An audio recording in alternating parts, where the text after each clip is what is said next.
Hello, my name is Brian Charmine, again from JoinIT Solutions. Today we're going to be looking at security, at a larger scale. If you have taken a SQL Server database administration training, regardless if that is in a JoinIT or any other training institution, you understand that when you hit the interview process, you get questions about database security a lot. So today we are trying to break this down so you have that wide knowledge on security, not just as a DBA, but as someone in the IT world. You cannot just be talking about security in terms of databases. So if you have 5 years of experience, then you should have some knowledge about security, in general. So we're going to attempt to address this question. How do you ensure security in your environment? Right? This is an open-ended question. If you are asked this question, that's an opportunity for you to sell yourself, defend the 5 years of experience that you have. Don't just talk as a database administrator. You need to break it down. Okay? So the first thing I will look at is security is a general concept. We all know there are a lot of things you do to secure your data, even secure your home. The lock you put in your door, and the key, that is for security. Okay? So now, let us look at it this way. Excuse me, before we get back, let me grab my water. So, when it comes to a company, security is in various layers, right? And you cannot be in the IT field for 5 years not having an understanding of this. Physical security. This is the most important because regardless of how you secure your data, whatever you do on that data, if that data is in the hands of wrong people, if everybody can just get up today, get a computer and sign into it, then there's a possibility that they might breach your data, right? So physical security here starts back at the level of those computers, right? Where do they reside? If you have computers in a data center, physical security here is who has access to get into that physical location, right? Someone can get in there and cause havoc, right? So security in every company starts at the level of physical security. The buildings where those servers, those computers reside, they need to be secure, right? And there are various means. Although that is not your responsibility as a DBA, when talking about security, that's a very important aspect to bring up. The next, we're going to be looking at network security. Yes, computers, are in a network. A network is the interconnection of multiple computer devices, to communicate with one another. So if you have 50 computers within your network, right, you need to ensure that that network is secure, meaning that who has access to get into that network, right? Who has access to get into the network? For example, you might do things like setting up firewalls to prevent certain IP addresses from getting into your network. You might set up firewalls to filter what kind of data needs to get in and out of your network. Now you are securing the entire network. At this point, it is not at the level of individual computers, it is at the level of the company's network in general. So that is also a very important aspect that you need to talk when you're talking about security. Then the next one, you're looking now at device or equipment security, right? A device is simply, let me say, a phone, a computer that someone can log into it. So device security is something that is very important, right? For example, you have your laptop, you have your computer. How is it protected? How is it secure? There is a password there, there are some companies where you'll not be able to get into that computer over Wi-Fi. You need to hotwire a cable. So you're actually securing that device, that server itself. Like on your phone, right? When you set a password to get into your phone, that is device security. You're securing that device, So that is another layer of security. Then before we go down to database security. So database security is actually securing the entire database that you have. Companies have hundreds, tens of databases. So there is need for these databases to be secure. But you'll see that If you don't have physical security, network security, and device security, then you cannot even be talking about database security, because a database resides on a device, that device resides in a network, and that network have infrastructures like the servers, the switches, and everything that they reside in a physical location. So security, you have to go through that chain before you even get to the database security. Now, when you get to database security, it also has layers within which you need to follow if you really want to secure the environment. So when we talk of database security, the first thing we're going to be looking at is how do you secure a database, right? To get to that security, you need to, first of all, at the instance level, when you install SQL Server, which is the database management system in which you use to manage that database. It could be Oracle, it could be MySQL, MariaDB, and so on and so forth. But when you install an instance of SQL Server, that instance resides within a computer, right? If you have a computer right here, remember, you have already passed the other level of security. This computer resides in a data center. There is physical security. This computer resides in a network. There is that network security. There is that device security, which now secures the computer itself. Within this computer now, you have an instance of SQL Server, right? This instance of SQL Server, you need to secure it. And how do you secure that instance of SQL?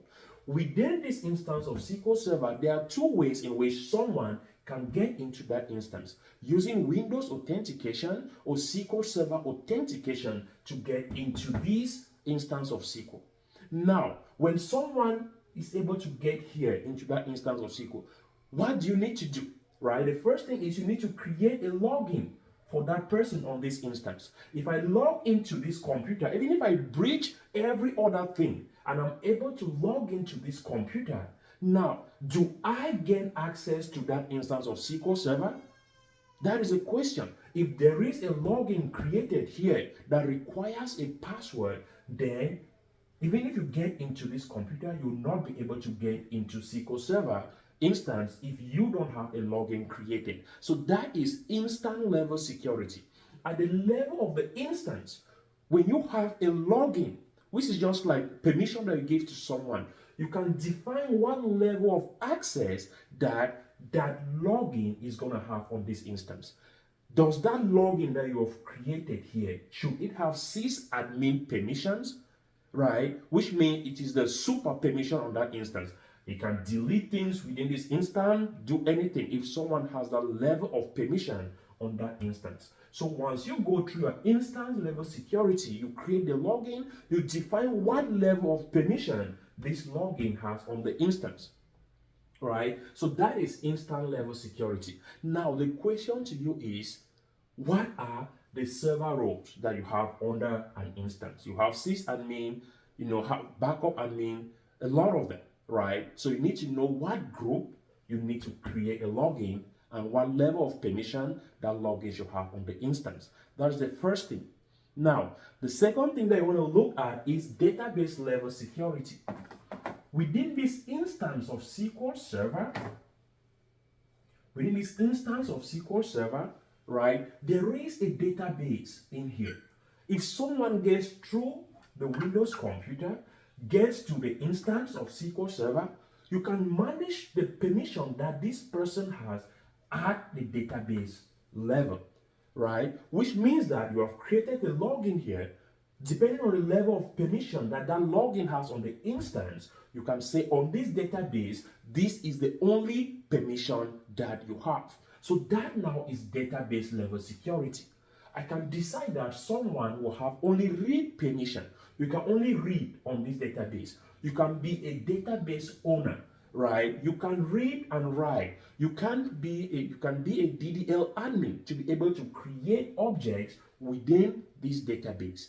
That is database level security. Now, when you get past the database level security, you can look at object level security.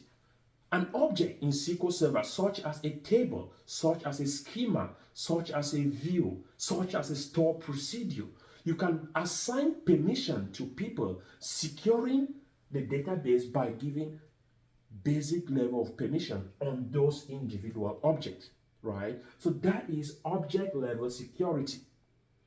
And now, when you even get to the object level security, where I can say that this person has permission only on this table, this person has permission only on this stored procedure, you can go down to talk about the data level security. Now, if someone breaks through the network, right? If someone breaks through the network, breaks through the physical security, breaks through the instance of SQL Server, gets right down to the databases, gets right down to the object, right? What other level of security can you provide for your data?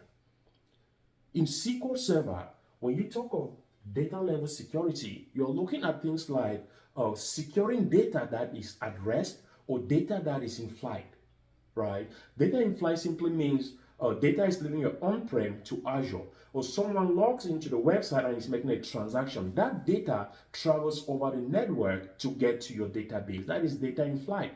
So how do you secure that? Within SQL Server, you have key solutions to secure your data, which the first you're going to be looking at is always encrypted, right? That is a solution within SQL that encrypts your data in flight. Apart from always encrypted, you also have what is known as transparent data encryption. Transparent data encryption is the solution that will encrypt your data at rest. That is known as file level security, where if someone gets hold of a backup copy of your database, they will not be able to restore it on another instance, if they don't have the certificates or keys that were used to encrypt that particular database, right? So that is a file level security that you put on that particular data, right? If someone gets hold of your data and log files, they will not be able to attach it on another server because they have been encrypted with certificates and keys unless they actually get hold of that. Then the next thing you're also looking at dynamic data masking. When you get into this database, you get into the tables, you can now be seeing social security numbers, email addresses. What can you do to secure that? You can mask some of the data. For example, when you go online and you put in your credit card number, you see that the first 10 or 12 characters, they just get marked as XXX, right? They have been masked. That is dynamic data masking, right? So that is one thing that you can use to secure your data. So the overall thing here is that with security, there are a lot of levels of security, and you as a database administrator, being a member of that IT team, you need to have this general knowledge, right? So now, when you look at all of this, these levels of security or layers of security, you can boil that down to start talking about the principle of least privilege, right? If you're giving someone permission on resources within your environment, you want to follow the principle of least privilege. Give them the basic minimum permission that they need. If someone needs permission to be able to read just on a specific object, you don't need to give that person, the owner of the database, permission. You need to give them permission just to be able to perform the specific task that they need, right? So that is very important. If you try back to address this question, how do you manage or ensure security in your environment? What I would say is security is a very broad and very important aspect in my organization. In my organization, we follow security at the various layers, starting from the physical security to, network security, and before we even get down to a database level security. Me being a database administrator, I'm really focused in securing the databases, whereby I provide permission to users following the principles of least privileges, right? I also utilize SQL Server inbuilt tools to make sure that my data is secure. Some of the tools that I have used to secure my data include transparent data encryption, always encrypted, dynamic data masking, right? And I create logins and users, and I assign permissions following the principles of least privileges. So now, this is just the general concept. If you have follow-up questions, how do you set up transparent data encryption? How do you set up TDA, always encrypted? How do you give permission just on a specific object on a database? Those are things that you need to bring in your technical skills to address. But overall, you have demonstrated a bigger knowledge about security, which is very important, right? So there are a lot of follow-up questions that you can get about security. They can also ask you a question like, someone gets up to you today requesting sysadmin permissions on a server. What do you do? So every company will have an approach, right? You need to submit an access request. They review to make sure that, okay, you actually need that permission before you go ahead and you grant that kind of a permission. So it just depends in the various companies where you work. So if you really find this interesting, like and share. You know, at JoinIT, we're building an IT community where we're trying to help everyone to get started into IT. You know, it does not matter if you took your training at JoinIT. If you want to join our interview prep classes, please reach out to us, 210-993-7190.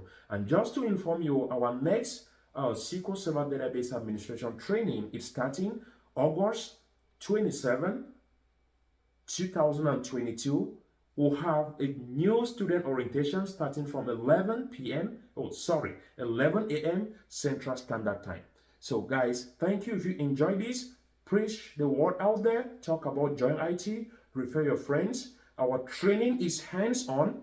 We explain it to the bare minimum where everyone can understand and get into IT. This is how we do it at JoinIT, right? Thank you all and hope you enjoy it. Stand by for other videos that will help you secure that your dream database administration job.